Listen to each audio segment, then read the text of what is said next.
Welcome to the Beyond Jiu Jitsu podcast. What's up, Kieren? Adam What up, Childs here. Kieren Lefebvre, episode 80, Q&A, Ask a Black Belt.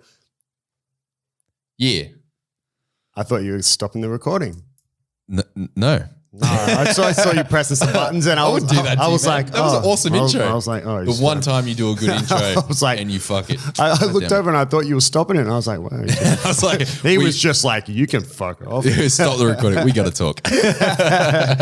Episode number 80. If you're new to the show, first of all, welcome. But every single 10th episode of the Beyond Jiu Jitsu podcast, we do an Ask a Black Belt Q&A. This is Ask a Black Belt Q&A number 7. Because every milestone episode, 50, 100, 150. Dude, you're confusing everyone. Okay. Every 10 episodes, we do a Q&A. If you want your question read out on the show, as in your voice, we take audio questions. Yep, you can submit it very easy. It's like sending a WhatsApp audio message. You just go onto our Instagram bio. There's a link there and it just takes you to a page where it literally you just hit the record button, record your message. Like it's very, very easy. Super, super easy. And then we can play it live on the air and you will hear your voice. Yeah, we are going to answer today a couple of questions that aren't in audio format as we had previously promised these listeners that we would answer them. But yeah, guys, typically send in the audio questions because we want to spice it up. Well, not only that. I mean, we'll level up this game. We can only answer so many questions in an episode, and if you send through a text question, it might be a good question, but we've already got like 20 audio questions that we already have to pick the best questions. So what I'm trying to say is, you got to send an audio question to be in the game. You got to put some skin in the game. Put some skin in that game. I want to hear your sexy voice. Boom. Yeah. So okay. let's jump into it. Let's get into it. Okay, so we're going to go from the top. The first question is from, let me just find it here. It's from Dan. Let's go. Hi guys, Dan here. Love the show. I've been doing BJJ for 4 months and really enjoying it. However, I have 3 kids and a very busy work schedule. What advice do you have in balancing competing priorities, and what can I be doing to improve if I'm finding it hard to make class? Thanks. Ooh, good question. Time management. Yeah, so we had a similar question last Q&A, I believe, and actually shout out to Dan. I met him at a recent competition that was in Sydney like a few weeks back, so it was nice to meet him face to face as well. So, Dan, my advice, get a new job. Yeah. Just quit your job. Quit, mate. Yeah. Stock up on 2-minute noodles, right? And you'll be fine. Scurvy, don't worry about it. It's not a thing. Canned tuna. Yep, you'll be fine. No, man, like obviously, you never – competing priorities and family and kids are a massive, massive priority, and whether – like everyone's situation is different. Some people it's, I don't know, does your wife also work full time? Maybe you don't have a wife, like, maybe you're a single parent, obviously like whatever, there's a lot of factors to take into consideration. So if the time is not there, like if literally you're having to, for you to be able to train more, you're either going to need to work less or spend less time with your family, and no one can make that decision for you, right? Like that's a very, I'm not going to sit here and tell you to see your kids less if you want to get better at jiu-jitsu. So Dan, you can download an adoption papers PDF accompanying this episode. So all I could say for the first part of your question was just to, align your expectations. Don't beat yourself up if you're only making it to class once, twice a week or whatever it is. Don't compare yourself to that, 20-year-old who still lives at home and has no job and trains, twice a day, 5 days a week. Like two completely different stages of life, two completely different stages of your jiu-jitsu life as well. So you just can't compare yourself to those. The reality is, you get out as much as you put in, like most things in life. So if you've only got X amount of time, there is only a certain amount you're going to be able to get back out because you're only putting that much in. Again, if the choice is jiu-jitsu, work, or family, man, that's I can't even enter into that conversation, But I mean, you've only got so many years that your body can handle jiu-jitsu. Your kids will be around for ages. So. No. Oh man, that's so funny. But then to sort of the second half of your question, how can you get better when you can't make it to training? Any sort of consumption of jiu-jitsu is going to add to your improvement. So even just passively watching jiu-jitsu tournaments or having flow grappling on in the background, you're just going to kind of by being in that environment. It's kind of similar to that immersive learning a language in a different country, just being surrounded by it, even though you're not actively trying to learn the language while you're walking down the aisle at the supermarket. Just being the environment rubs off on you. Even having the TV on in the background in whatever language it is, it just helps train your ear to it. So that to some extent extends to jiu-jitsu. I do want to put a little asterisk though that you can't. You can only get so good by learning the theory part of jiu-jitsu. You can't study timing, intuition. An instructional doesn't make you fitter, more dynamic, doesn't improve your reflexes. Even things like pain resistance. Yeah, it is a physical sport, So you need hands-on experience, right? Yeah. You can't do 1,000 hours of, carpentry theory and then think you're just going to go build a house perfectly. You got to get hands-on experience, right? That's why anything physical, actually come to think of it, that's why so many physical professions like carpentry or being a chef or whatever, something that requires hands-on, they're usually done through apprenticeships. Rather than study in university. Yeah, rather than spend 4 years in uni and then all of a sudden get a job as a qualified carpenter or qualified chef. And it's bro, have you ever actually physically filleted a fish? No. How are you a chef at and jiu-jitsu is very similar. There's no substitute for the hands-on aspect of it. Yeah. But I would just say when you can't get to training, but you still want to be learning, I don't want to say instructionals. Yes, instructionals, but at the same time, no. And the reason I'm saying no is because if your attendance is quite sporadic as it is, you're probably getting enough, you're probably already learning more techniques at the gym than you can not consume, but that you're not spending enough time on the mats for you to retain them and make them autonomous and implement them into your jiu-jitsu. Yeah. So instructionals, but I don't mean as in, don't think you got to sit there and study it. Think of it as just this, this immersive learning experience. The instructional's just on, and maybe it's on while you're cooking dinner and you're half paying attention. Yeah. We've spoken in the past on previous episodes about how to get the most out of your training when you can only train twice per week. So you could leverage some of those techniques and those tools that we mentioned, things like taking notes on what you learn in class, things like reviewing those notes, being present, and you go back and listen to those for more specific details on how to really maximize your time and things. I remember you mentioned in the past for time management, carving out dedicated windows where you will train, maybe when it's in your calendar, when it's every Monday, Wednesday I train, then you can rotate your schedule around that. Find something that fits in your schedule that you can semi permanently put in stone. And in the beginning, it might be a bit of adjustment, but people will get used to, people as in let's say your boss or whatever, colleagues, if family. it's in stone, they get used to knowing you're not available at those times. Yeah.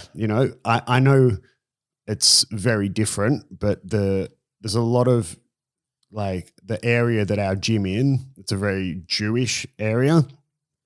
And some people approach jiu-jitsu like it's a religion, but for those who don't know, I'm not Jewish, so I might butcher this a little bit, but they have, I think it's from Friday sundown to Saturday sundown. It's like Shabbat or Sabbath or something. It's where for that essentially 24 hours, they can't use any like electricity, or they can't light a flame, they can't drive cars, like nothing, right? And it's just the norm, like if you're in that community, or if you interact with anyone who is of that level of Orthodox Jewish or whatever, you just know they're not available. Like their phone is off, like they not going to get in their car. Like the only way you would be able to contact them is physically going and knocking on their door. So, it's just the norm. So if you have, I train every Monday, Wednesday evening. Yeah, in the beginning when it's new, people are going to be like, what do you mean you train and whatever? But they'll just get used to it that, okay, Dan's not available at those times. Yeah. So anyway, I hope that helps. But yeah, like I said, if there's only so much time, you're going to get out what you put in. But when you're not there, try to have some immersive learning. Yeah. Hope that helps. And again, it was lovely to meet you at the comp, Dan. And I don't think I met Dan. I think I was about to step on. You were fighting while in Nogi? Yeah, it was Nogi. I remember because I was looking in that direction and we waved and I waved and like, oh, hello. Yeah, I think it might have been. Yeah. And he had walked over because he's like, oh, I saw Kieren, and I was like, oh, I'll watch him fight. And then we had a bit of a laugh at that it was going to be terrible, but then he won. What the hell, man? Is that the one that I won very quickly? Was that my first match? I don't know, bro. Man, come on. I expect you to take notes on my matches. It was all a blur. You're a blur. You're moving so fast. All right, next question is from John. Hi, Kieren. I thought I'd quickly just ask the importance of breath control in Brazilian Jiu-Jitsu training, and if you can offer any tips on how to improve your breathing while you roll. Thanks. Excellent question. I don't know why it's addressed to you. What the fuck does Kieren know about breath control? Mr. Everything, bro. You're making shit up, bro. You're making shit up. I'm editing this out. Excellent question, John. We used to have a guy train. Oh, Jakey boy. We used to give him a hard time for training. We'd call him Darth Vader because he'd be like, you just feel like straining so hard. That's funny. Well, I mean, the question was addressed to you. What would you say? Yeah. Okay. Thank you. Thanks, Adam. I'll take it from here. No. Yeah. Excellent question, John. So breath control is a very interesting one when it comes to fitness in general, particularly like cardio fitness. There's been a few books over the years that have really popularized the whole breath movement. There's so many. I think there's one literally just called Breathe. I know that there's some jiu-jitsu specific ones that have come out recently. And I want to spend the time here just to give you some practical takeaways and point you in the right direction of some tools that you can go down. So specifically the question is, how can you improve your breath control? But then the first part was, is it important, or how important is it? It's very important for all fitness, right? If you've even like a simple example, doing something like bench press or any sort of weights, if you start working with a knowledgeable PT, one of the first things they'll teach you is how to control your breath through that movement. And it's the reason that it's taught and the reason it's so important is because your breath can depend or can change how much power and force exertion you can have in a movement. Specifically for weightlifting, it's mostly about bracing your core, and that is a type of breath control. If you leverage your breath to brace your core, you get more power out of your movement. Jiu-jitsu is a very dynamic version of weightlifting, right? It's, moving someone else's body as your weight through all sorts of planes of movement. So it becomes even more important to have very good control of your breath and your core through being able to brace. And the second part of that, another very important part of breath control is being able to, it's to do with like your cardio output. You would have seen that like so you've heard the term mouth breather, right? Like the whole, he's a mouth breather. What does it generally mean? It means that they're stupid.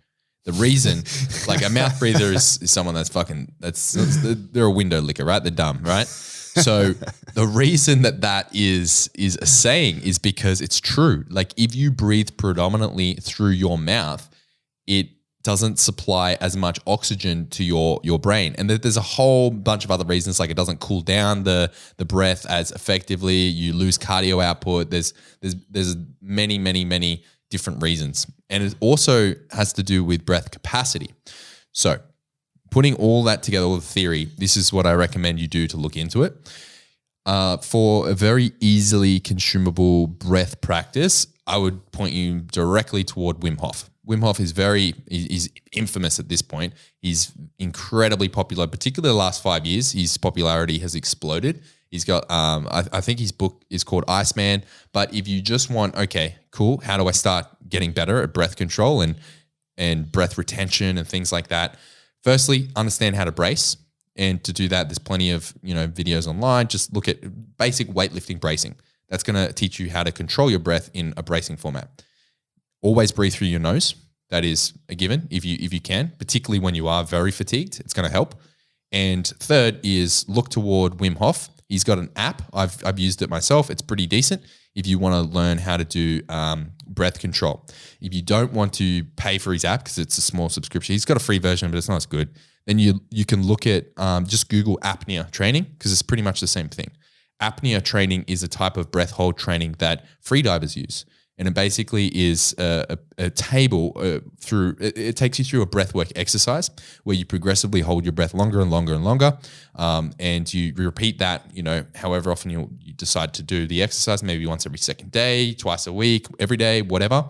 And by following the apnea table, you can get better at holding your breath for longer.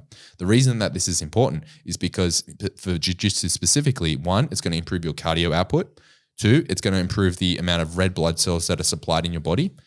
Three, it's going to get you into a position where you are comfortable being uncomfortable. That term is thrown around a lot, but when it comes to breath holding, it's very, very uncomfortable practice. It sucks, right? It's not fun. Yeah, man, I'm terrible at holding my breath. Yeah, it's shit. I struggle to do. I don't even know if I could do 30 seconds. Yeah. I'm very, very bad at holding my breath. So by being comfortable doing breath work exercises, and if you do them consistently and you can hold your breath on an exhale, because most of this training is holding your breath after an exhale. And if you can hold your breath after an exhale for like 3 minutes, if you are in 3 minutes. Yeah. Yeah, a guy that trains our gym, Samir, he can do, I think his best is just under 4 minutes after a full exhale. Yeah, he's very good. He practices the Wim Hof method quite consistently. My best is like just under 3 minutes. You can build up to it. There's different ways, like you over-oxygenate, but that's a rabbit hole. But if you can, the point is, if you can get comfortable in those uncomfortable positions, that's going to translate directly to jiu-jitsu. Not only are you going to be able to perform due to in that environment of lack of oxygen, you're going to get a lot more comfortable. Doing this podcast has made my jiu-jitsu better. Me too. So uncomfortable, right? But think about like the last time you were in a position where you're basically being smothered, right? Maybe you're trapped in, side control on the bottom. The gis over your face, or rash guards in your face. Kind of like I always give an analogy like a surfer getting held under the water. Exactly. You get used to it, but of course there's used to it just by doing it, but there's also training that can be done to 100%. Get more comfortable there. 100%. I think my 2 cents would be more specific about just being aware of your breathing in a role. And what I mean by that is there's times you can rest and times you can't rest. Yeah. You see people being in side control bottom and nothing's happening and they're still like and you're like, bro, like then just chill, So, think about it like like an 800-meter run or race. You can't sprint for 800 meters, but if you also just jog for 800 meters, or maybe like 5K, let's say you can't, it's that balance of, when is it the time to like push? When is it the time to conserve? And it's the same with your breath, right? When you got to understand, and that's why beginners gas so hard. Because they don't breathe. Yeah, they don't breathe, but it's also they don't breathe properly because they view the entire role as like almost like it's just this one never-ending rep.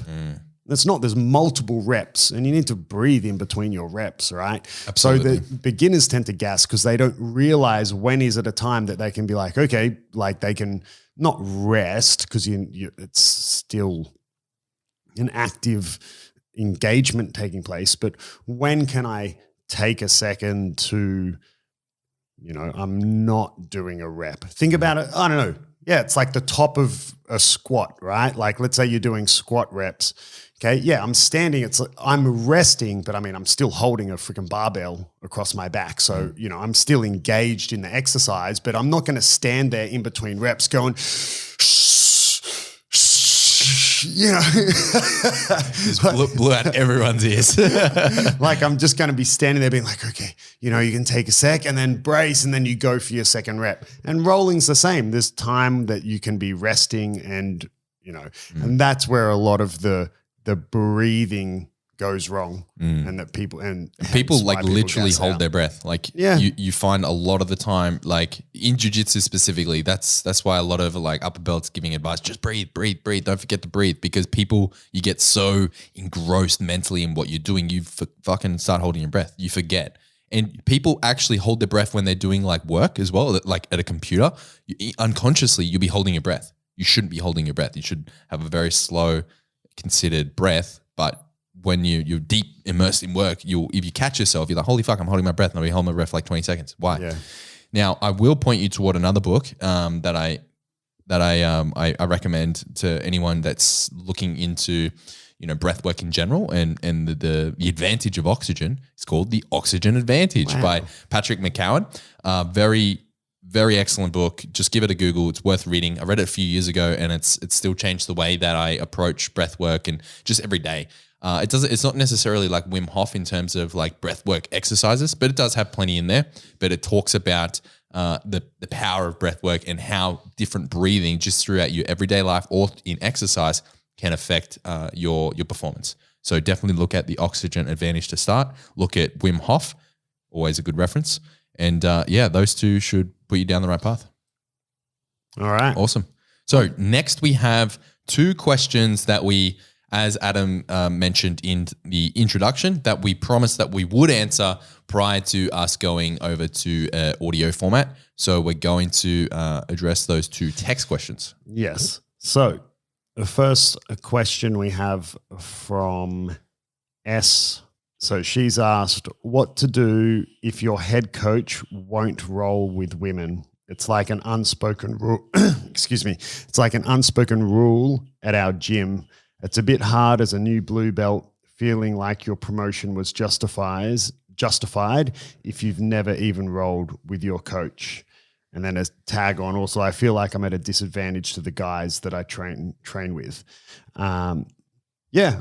Firstly,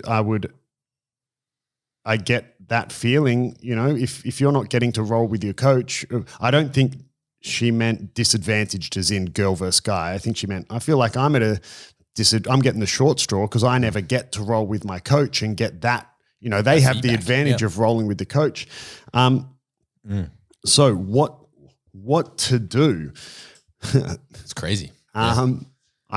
What to do? I think my short answer would be find a different gym. That's a mad red flag. Yeah. In my mind. I don't want to give him the benefit of the doubt. Like I'd mentioned, with Dan's question that we're in a big Jewish community. We have some students who, because of their religion, like they won't even high five women. It's like you're not allowed to touch any woman other than your wife. But that's I find it hard to believe this is his reason for not rolling with women.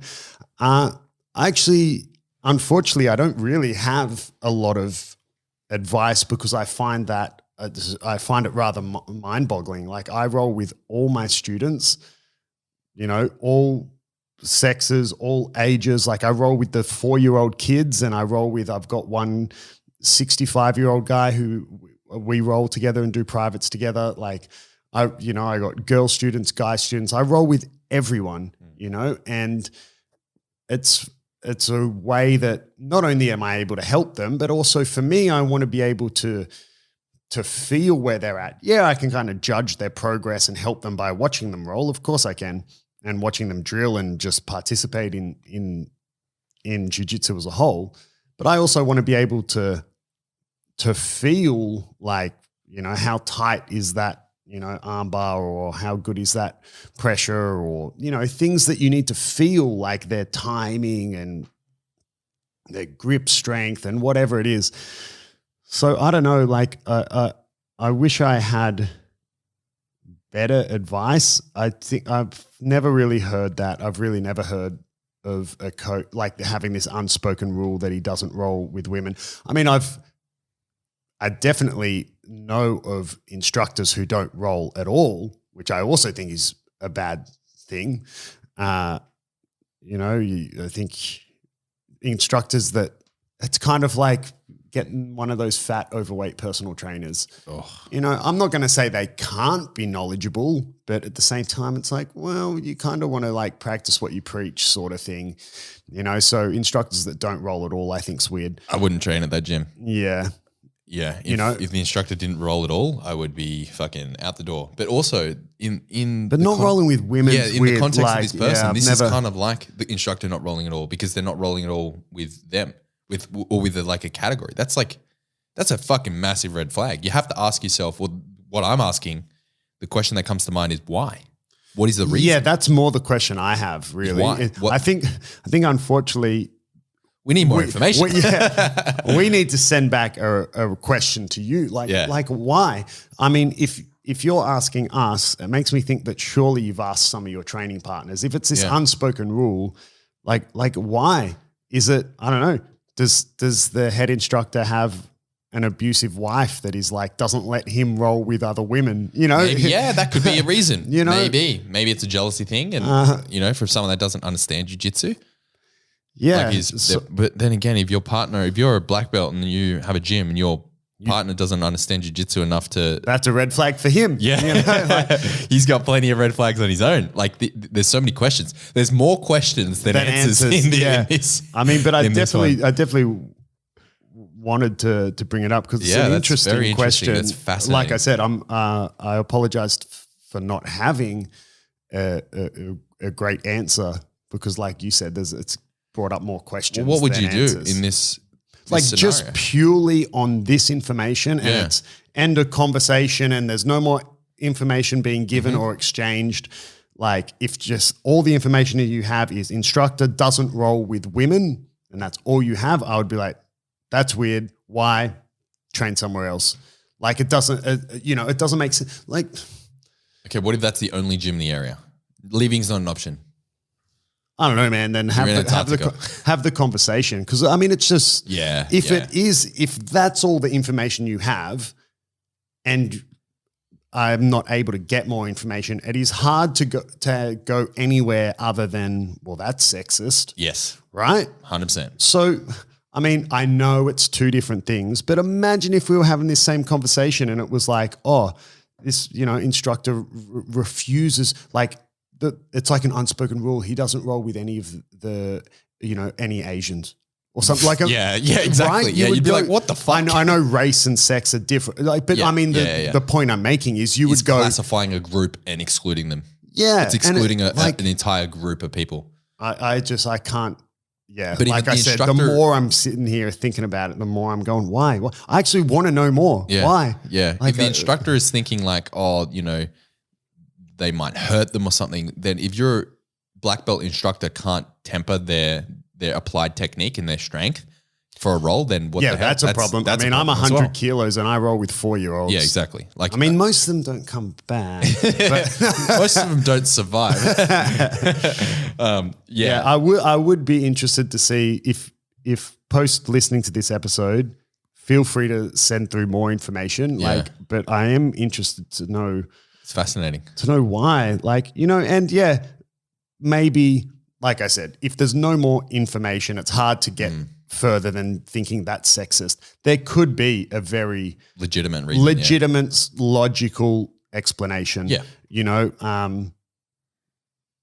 So, or maybe it is just. So you recommend? I don't know. Maybe for all we know, we're sitting here having this conversation, and maybe one day it comes up and all of a sudden your instructor's there going, I thought you didn't want to roll with me. Yeah, that's a good one. Like, right? Yeah, so I don't know. It's hard to answer it, unfortunately, without more information. But if it is flat out like it's on the wall, instructor does not roll with girls, I would be like, fuck that gym off. That is like so sexist. And why you then, you can help your students so much by rolling with them. And you can learn so much about their jiu-jitsu by rolling with them.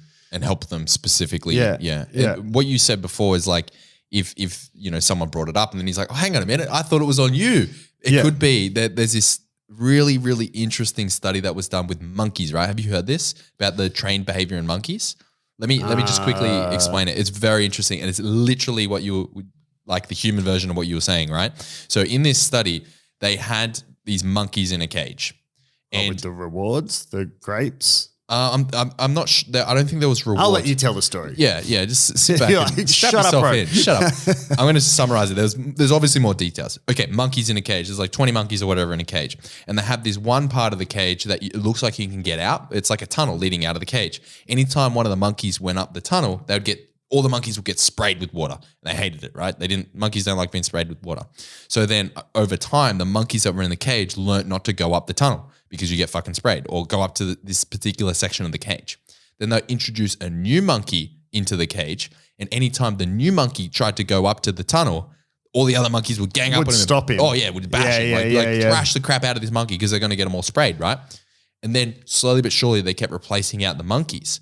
And until one day they got to a state where none of the original monkeys that knew the repercussions of going up to the tunnel were in the cage, but they'd still bash the shit out of them because it was learnt behavior. And that's sort of like an analogous to what you were saying, where maybe for some reason none of the women asked the instructor to roll. So they've created this monkey situation where no one knows where it came from, but it's actually, an unspoken rule that maybe the women inadvertently created, and the instructor hasn't done enough to like break that rule. So maybe in his mind, whatever. Yeah, it's just something that unfortunately, it's been this learned behavior. Yeah. But or on the other hand, maybe he's sexist. Yeah. Who knows? We don't know. We need more information. If you want to follow up with that, we'd love to hear it. So maybe with the only information we have, I think you have two options: either get a new gym or a conversation needs to be had. Yeah. And like I said, maybe it is literally that, with him going, well, I thought you didn't want to roll with me. Yeah. Like who knows, right? Or whatever it is. Or maybe your dad threatened him, don't you touch my daughter. And he's like, oh, fuck. No rolling here. So, I don't know. I believe we have one. Do we have one more question? We do have one more. One more text question. Legacy question, we'll call it. A legacy question. Let me bring it up. From Dalton in the US. I like this question. How do you approach in live rolling trying a new technique with a lower belt, but they keep spazzing out? Do you move on with other techniques, or do you try to keep positioning yourself where you can keep attempting the move?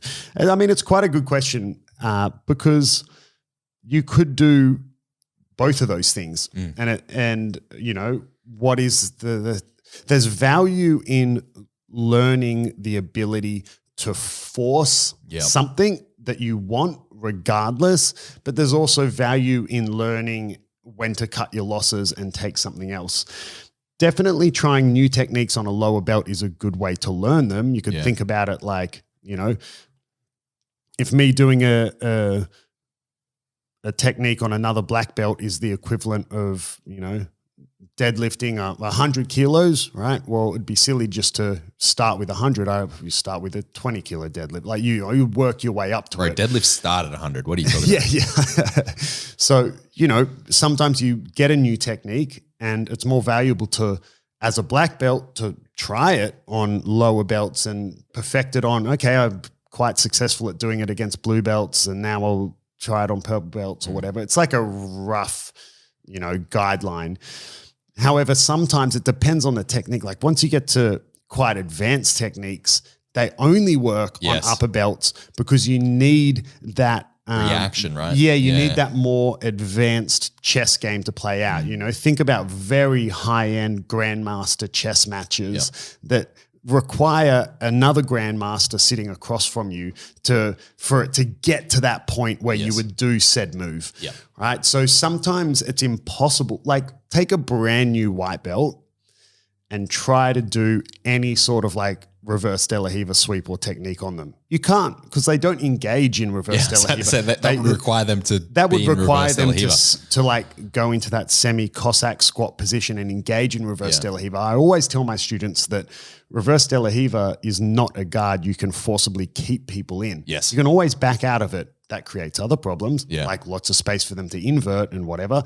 But, when you a brand new person that's never seen that before, you can't do reverse De La Riva, or even brand new people, you can't do X guard because you get under them, they fall over straight away. Yeah. So it depends, when you say a lower belt, how much of a lower belt? The fact you say spazzing out makes me think, Pretty new. spazzy white belt sort of thing. Yeah. So in that regard, let's make it a little bit simpler. Let's say they're spazzing out, but you're trying something that's relatively simple, like a Kimura from Side Control / North-South or whatever.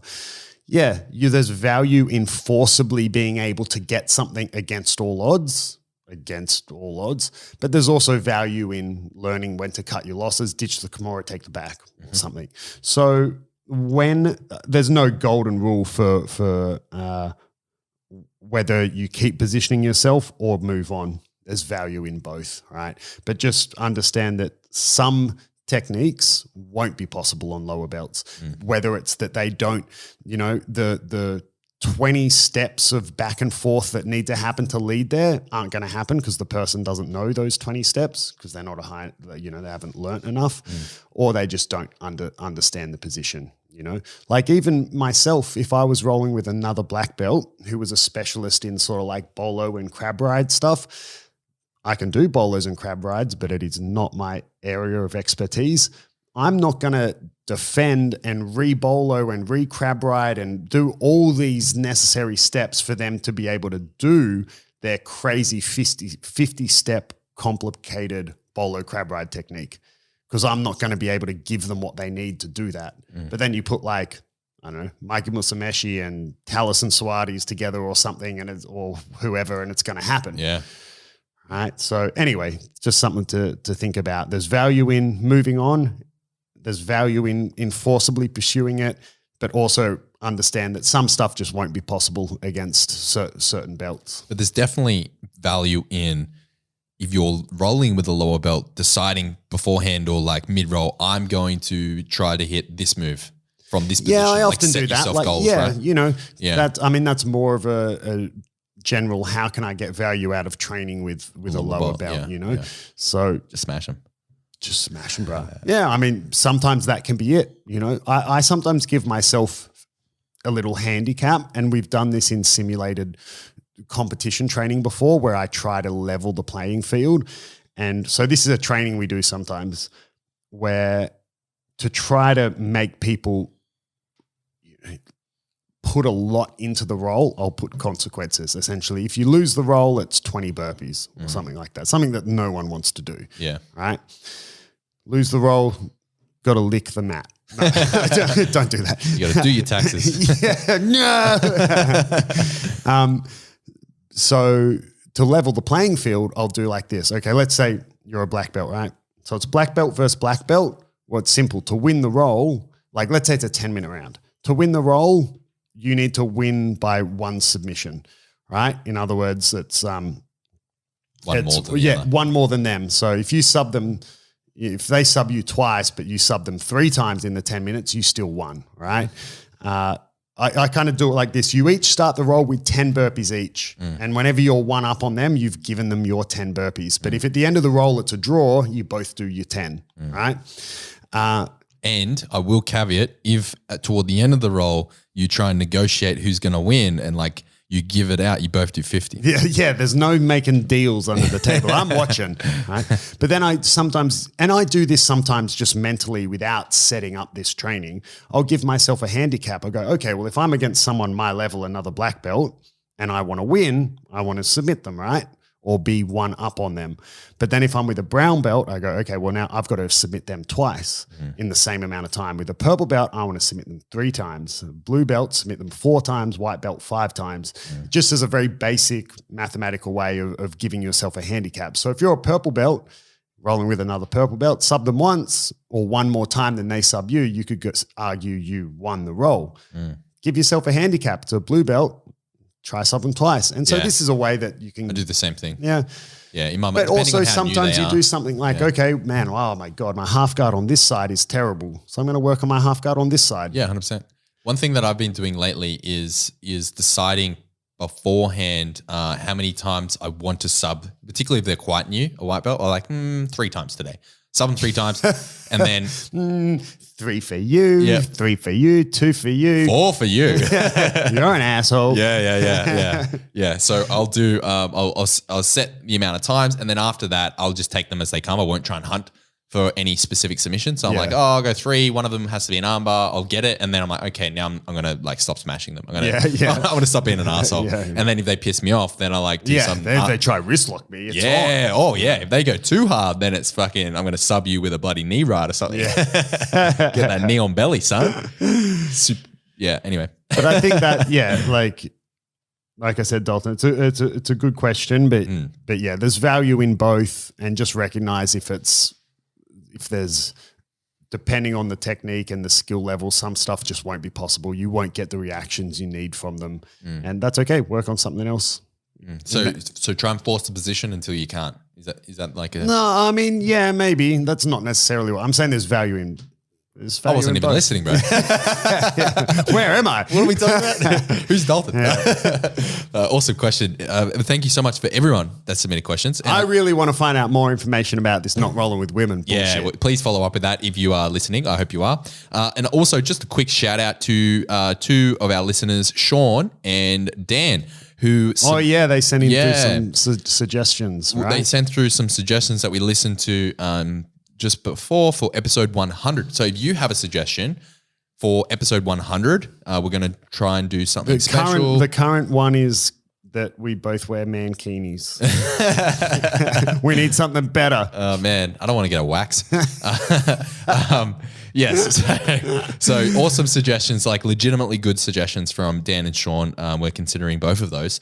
So for episode 100, if you have any suggestions, please feel free to submit them to the show. And if you want your question on episode 90, please go to our link tree on our Instagram. Our Instagram is @beyondjiujitsu_podcast.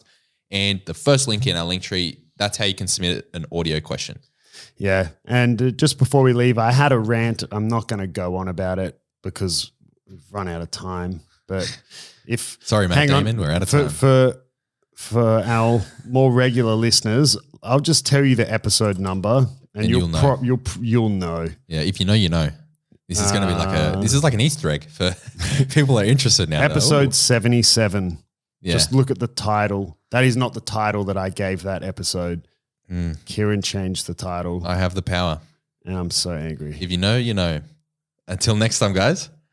Later.